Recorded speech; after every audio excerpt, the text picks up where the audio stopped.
আসসালামু আলাইকুম রহমতুল্লাহ। সুপ্রিয় দর্শক, আশা করি আপনারা সকলে ভালো আছেন।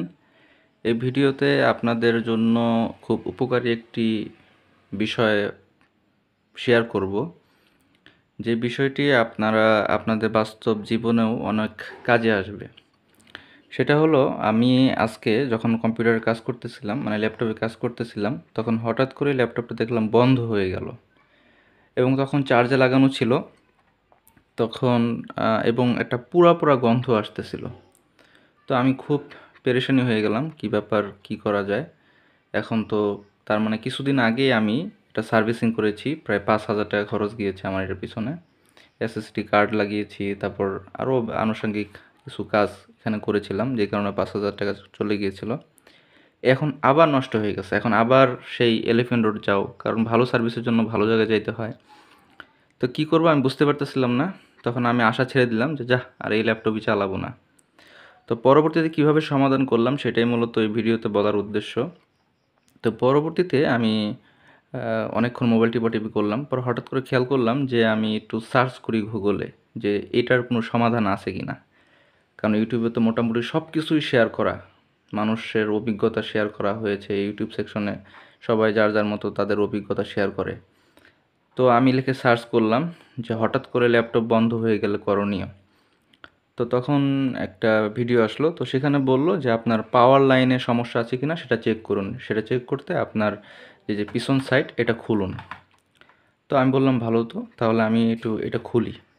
যখন আমি এটা খুলতে গেলাম, তখন দেখলাম যে সব নাট খোলার পরও কোনোভাবেই খুলতেছে না। তো এটাও যে একটা শিখার জিনিস, এটা তো আমি জানি না। কারণ এই জন্যই মেকানিকদের এত মানে গুরুত্ব। তো পরে আমি কি করলাম, পরে আমি আবার ইউটিউবে সার্চ করলাম কিভাবে ল্যাপটপ খুলতে হয়। তো ওইখানে একটি ইন্ডিয়ান একটি ভিডিও আসলো, সেখানে খুব সহজভাবে বোঝালো যে প্রথমে এই যে কিবোর্ড সেকশন এটা খুলতে হবে, মানে উপর থেকে এটা খোলার পরে ওটার ভিতরে কিছু নাট আছে, ওই নাটগুলি খুলতে হবে। খোলার পরে পেছনের যে নাটগুলি আছে, এই নাটগুলি খুলতে হবে। আমি প্রথমে করেছি কি, প্রথমে এই সব নাট খুলছি, কিন্তু তারপর খুলতেছে না। তো কী করব, অনেক গুতাগুতি করতেছিলাম। কিন্তু ওই ইন্ডিয়ান ভিডিওতে দেখলাম বললো যে কোনো প্রেশার না দেওয়া। তো ভালো কথা, পরে ওই সাইডও খুললাম, এই সাইডও খুললাম, তারপর খুলতেছে না। তো কী করব, তো পরে দেখলাম ওই ভিডিওটি শেষ পর্যায়ে যে, তো এই যে এখানে এখানে একটা অপশন আসছিল, মানে এই যে যে ডিভিডি বা ডিভিডি ড্রাইভ বা এটা কী বলে, তো এটার ভিতরে যে আমরা সিডি ভরি, এটা এটার ভিতরে ছিল, যে কারণে খুলতেছিল না। তো এখানে এই যে একটা অপশন ছিল, এখানে তারা দেখিয়ে দিল যে এইভাবে স্ক্রুড্রাইভার দিয়ে এভাবে খোঁচা মারলে খুলে যাবে। তো আমি এরকম করার পরে এর দেখলাম এটা বের হয়ে গেল। তো যাক, অনেক কষ্ট করে ইউটিউব ভিডিও দেখি কিন্তু আমি শেষমেশ খুলতে পেরেছি। এরপর খোলার পরে দেখলাম এখানে একটা তার বেজে আসছিলো, পরে তারটা আমি খুললাম, খোলার পরে এই জিনিসটা আলাদা করলাম। এরপরে আমি খোলার সাথে সাথেই সমস্যাটা ধরে ফেলতে পারলাম। সেটা হলো, এই যে এটা দেখতে পারতেছেন, এটা হলো মূলত ওই যে ওই ড্রাইভের, অর্থাৎ যেখানে আমরা সিডি এই ধরনের জিনিসগুলো ঢুকাই, এগুলো যদিও এখনকার ল্যাপটপে বেশি দেখা যায় না। তো এই তারটা এইভাবে দিয়ে এখানে জয়েন করানো ছিল, এবং এটা এইভাবে বের করা ছিল, এবং এখানে যে একটা অপশন এখানে লাগানো ছিল, এই দেখুন পুড়ে গেছে। এটা যে কোনোভাবেই পুড়ে গেছে এবং গন্ধটা এখান থেকে এসেছিল। তো এই যেখানে হলো এই ডিভিডিটা লাগানো থাকে, এই যে এটা এখানে এইভাবে লাগানো থাকে, এই যে এটার ভিতর দিয়ে এই এই যে এইভাবে মূলত এই জিনিসটা লাগানো থাকে।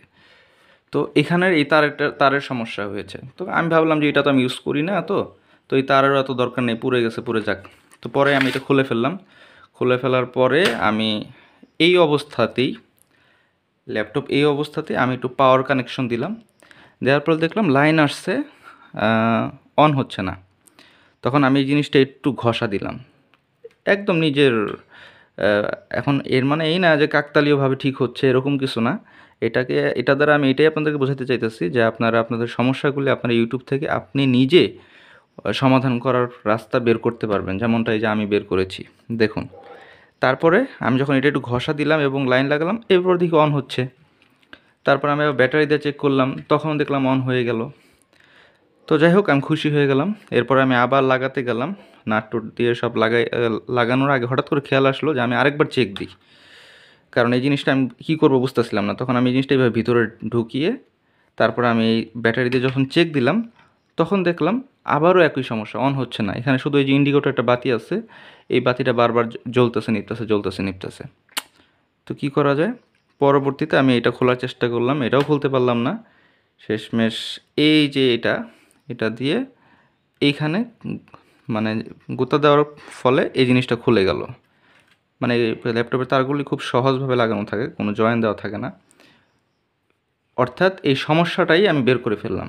এখন এটা আমি, কারণ আমার মাথায় ওই টাইমে এটাই কাজ করতেছিল যে কোনো সমস্যা থাকলে তো ল্যাপটপ চলবে না, আর আমার এই তারটা এখন দরকার নেই, আবার এটাও পুড়ে গিয়েছে বিধায় এত সমস্যা হচ্ছে। তো ব্যাস এটা ফেলে দিলাম। এরপর আলহামদুলিল্লাহ আমার ল্যাপটপ দেখুন ঠিক হয়ে গেছে। আমি আপনাদেরকে একটু লাইভ চেক করে দেখাই। আমি একটু ব্যাটারিটা চেক করি।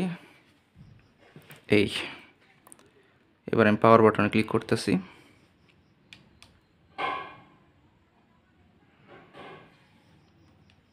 ওই যে দেখুন অন হয়ে গেছে, কিন্তু ভিতরে অন হচ্ছে। তো ফাইনালি আমি এখন ঠিক করতে পেরেছি। তো এখন আমি পুরোটা সেট আপ দেবো ইনশাল্লাহ। তো এটাই হলো শেয়ার করার বিষয় ছিল যে আপনারা এই একটি সার্ভিসিং সেন্টারে দৌড়াদৌড়ির একটা বিষয়, কাজ থেমে যাওয়া একটা বিষয়, আবার সার্ভিসিং সেন্টারে গেলে সর্বনিম্ন 1000-1500 থেকে শুরু হয়। তো কারণ কি সমস্যা সেটা আপনাকে বলবে না, তারা যা ঠিক করবে তাই, বরং আরও ঠিক করতে গিয়ে অনেক সমস্যার সম্মুখীন হতে হয়। দেখুন ভিতরে কিন্তু আমার ল্যাপটপ চালু হয়ে গেছে। আমি এবার বন্ধ করে দিই। বন্ধ করে দিলাম, ব্যাটারিটা খুলে ফেললাম। এখন আমরা এটা সেট আপ দিব।